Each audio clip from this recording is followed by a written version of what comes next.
ধারাবাহিকের শুরুতে আমরা কাগজের নৌকা বাড়িতে দেখতে পাই মিনু, মিলি এবং বাকি সবাই ড্রয়িং রুমে উপস্থিত। সেখানে স্বাক্ষর মা বলে, আমি তোমাদের অনুরোধ করেই বলছি, আমরা তো তোমাদের অনেক ভালো করেছি, এখন তোমরা একটু আমাদের ভালো করো।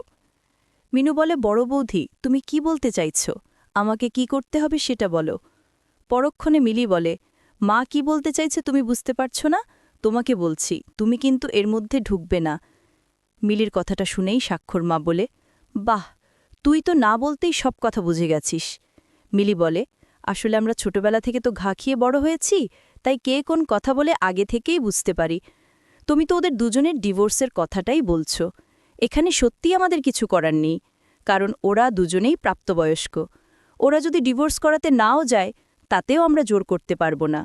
আবার যদি ডিভোর্স করাতে চায়, সেটাতেও আমরা বাধা দিতে পারব না। এদিকে স্বাক্ষর দাদু বলে, তোমাকে তো আমরা এখানে কথা বলার জন্য ডাকিনি, আমরা তোমার সাথে কোনো কথা বলতে চাই না। তোমার মায়ের সাথে আমাদের কথা আছে। মিনু, তুমি আমাদের বলো, কত টাকা লাগলে ডিভোর্স করিয়ে দেবে? পরক্ষণে মিলি বলি, ও দাদু, একটা বিয়ে ভাঙতে কত টাকা লাগে? আসলে আমরা তো কখনো এসবের মধ্যে দিয়ে যাইনি। আসলে আমাদের বিয়ে ভাঙতে হলে তারা আমাদের বাড়িতে রেখে যায়, তারপর হয়তো আমরা যাবার চেষ্টা করি। যদি যেতে পারি তো সংসার করি, আর না যেতে পারলে নিজের ব্যবস্থা নিজেই করে নিতে পারি। যেহেতু এটা তোমাদের বড়লোকের ব্যাপার, তাই তোমাদেরকে বলছি, একটা বিয়ে ভাঙতে কত টাকা লাগে। বিয়ের কথা শুনে স্বাক্ষরের মেজ কাকি পারে, এই বিয়েটা তো আমরা মন থেকে মেনে নেইনি, জোর করে তোমরা বিয়ে দিয়েছ। চাইলে কিন্তু আমরা তোমাদের মেয়েকেই বাড়ি ফিরিয়ে দিতে পারি। আসলে তুই তোর স্বামীর ঘর করতে পারিসনি, তোকেও তোর বাড়িতে রেখে গেছে।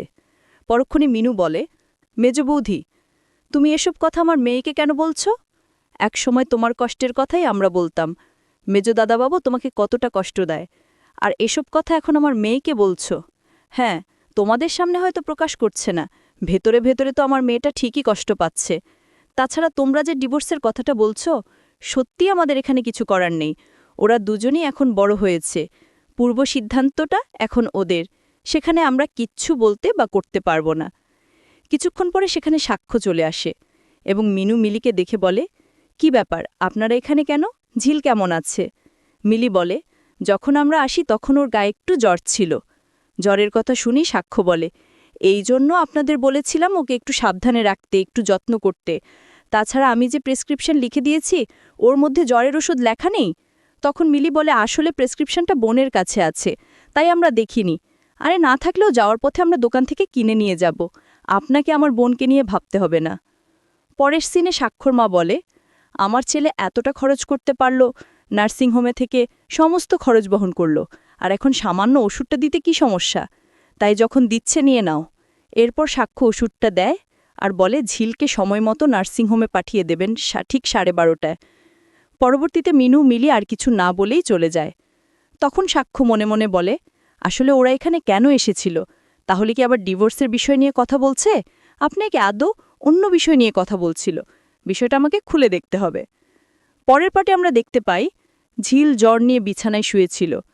তখনই মিনু গিয়ে গায়ে হাত দিয়ে দেখে বলে, তাই তো, আবার প্রচুর জ্বর এসেছে। তাহলে নার্সিংহোমে যাবে কিভাবে চেক আপ করাতে? এদিকে মিলি বলে, মা, তুমি কেন ডিভোর্সের বিষয়টা ওকে সব বললে এসে? ওর তো চিন্তা হচ্ছে, এই জন্য হয়তো বেশি জ্বর এসেছে। তুমি যে কেন ওকে সবটা বলতে গিয়েছ? পরক্ষণে মিনু বলে, ওকে তো সবটা জানতেই হবে, কেননা ওর সিদ্ধান্তটাই সবথেকে বড়। পরবর্তীতে ঝিল বলে, তোমরা এখন এসব কথা বন্ধ করবে, আমার সর্দি এগুলো ভালো লাগছে না, তাছাড়া আমার গায়ে খুব শীত করছে। কিছুক্ষণ পরে সেখানে ঝিলের বন্ধুরা এসে বলে যে, তুই চেক আপ করার জন্য নার্সিংহোমে যাবি না, তোকে তো সেখানে যেতে হবে। তখন ঝিল বলে, মা, বাইরে যে খাবারগুলো রাখা আছে সবগুলো গুছিয়ে নাও, সব আজকে ফেরত দিয়ে আসব। পরক্ষণে ঝিলের বন্ধু বলে, তোকে খাওয়ার জন্য খাবার দিয়ে গেল, আর তুই বলছিস ফেরত দিয়ে দেব? আসলে কি জানিস, তোর বরের মনটা আসলে অনেক ভালো, মানুষটা আর দেখতে অনেক ভালো। তখন ঝিল বলে ওঠে, তোরা আমাকে দেখার জন্য এখানে এসেছিস নাকি ওর প্রশংসা করতে এসেছিস? ঝিলের রেগে যাওয়া দেখে মিনু বলে, তুই ওদের সাথে এমন রাগ দেখাচ্ছিস কেন? ওরা কি আর পুরো বিষয়টা জানে? ঝিলের বন্ধুরা জিজ্ঞেস করতে মিনু বলে, ওই বাড়ি থেকে ডিভোর্সের জন্য আমাদের 5 লাখ টাকা দিতে চেয়েছে, এমনকি ওই ছেলের আবার বিয়েও ঠিক হয়েছে চৈতি ম্যাডামের সাথে।